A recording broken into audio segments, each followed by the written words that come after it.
Hi, my name is Chris Ryan and you've joined me in Portugal at Valdelobos Golf Course. This is the 16th hole on the Royal Course.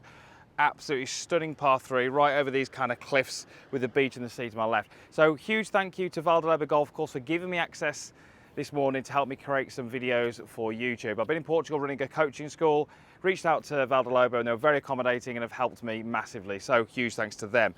Right, we're doing a video based on setup and how you need to set yourselves up with your iron club. So we're talking about tilts and angles and alignment and all these things which will influence certainly how you swing the golf club and how you move your body.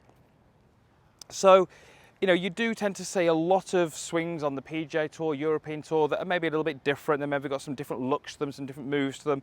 But generally speaking, these golfers that play the game to a high level all set themselves up pretty well to the golf ball. Yes, we are going to see differences, but we also see some commonalities, some things that they all do, and that's what we're going to try and look at in this video. So I've got an iron here. If I was hitting a shot into this green here on this 16th, I would need my 5 iron, so we're kind of looking at a mid to long iron, but this is going to be applicable with all of your iron clubs. So the first thing we're going to look at would be the position of your hips. We're going to go from the ground up. So I want you to feel with your iron clubs that you have a tiny bit more pressure on your lead side at setup. So I'm talking about 55%, 45%. Now, when I coach back in the UK, I've got my body track. That helps me measure where a golfer's positioning their weight. 55, 45 is what I would look for. The way that I want you to do that is by feeling that your lead hip moves slightly toward the target. So it's not a huge movement, but you can see how that's moving fractionally towards the target. What that will do is it will drop my trail hip very, very slightly lower. I'm talking slightly. We're talking about 1 or 2 degrees of tilt in this right hip being lower. That will actually get me to feel like there's more pressure on my lead side and it positions my pelvis pretty well. Now in my upper body, I'm looking for a small amount of tip in the same direction. So my trail shoulder is lower than my lead shoulder, very similar to what we said with the hips, but this time we're okay with a little bit more tilt, so maybe 4, 5, 6 degrees.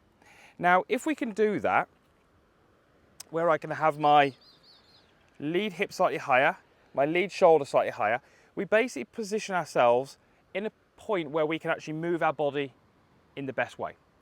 The advantage to this would be from the down the line view, we tend to see a golfer achieve some better alignments when they do this. So let's look at what I tend to see really commonly from the golfers who struggle with setup and have the setups that influence their golf swing in a negative way. So what they will often do is when they apply their trail hand, this will cause this right shoulder to climb too high, too forward, and the hips often react by going slightly backwards this way. So this kind of movement onto the golf club is really common. So you can see how my trail hip is now almost higher and back. I get almost a funny little shape in my upper body where it's kind of a little bit contorted and twisted. These golfers really find it difficult to load their body, rotate correctly, pivot correctly into the backswing. So these golfers often find that they get excessive movement laterally in the lower body. They often find that they extend their upper body too much. They don't rotate. All these things can happen if the setup is non-perfect. So really simple little exercise is just to take a golf club on your pelvis and on your shoulders and start to recognize what it would feel like to have this lead hip slightly forward, to have this trail shoulder slightly lower, to be falling into good alignment, and then when we place the hands on the golf club, trying to maintain those same sort of elements to your setup. Very common, as I say, is to get the shoulders left, the right shoulder too high, the right hip too far back, and you can see how just that looks a little bit out of sync. I'm going to find it, as I said a moment ago, very difficult to move my body in the way that I wish. So if you're struggling with your iron game, or even if you're just an experienced golfer who is playing well, checking your setup and just making sure you're falling into, you're ticking these little checkpoints is really going to help you just swing the club a little bit better, more consistently, hit the ball, strike it better, all these kind of things which are going to help you enjoy the game a little bit more. So 16th hole on the Royal Course. Let's see if I can get this ball somewhere on the green. It's a long old hole, this one. I've got my 5 iron here because it's playing probably 210, 215 yards, so it's pretty much all of that. So a little bit of weight left. I feel that. Let's go ahead and see if we can get it on that green.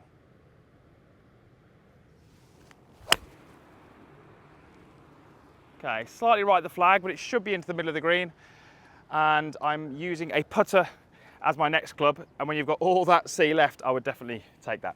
Right, thank you very much for watching. All the usual stuff is down below, comments box, like button, and a link to subscribe. Again, huge thanks to Valdelobo for letting me have access to the course. Can't say enough about this place. It looks fantastic. Haven't been able to play the course, but if you are visiting Portugal, looking for somewhere to play, this looks like these look like two absolutely fantastic golf courses with, as you can see, some pretty impressive views as well. So thank you again for watching, and hopefully we shall see you back here again soon.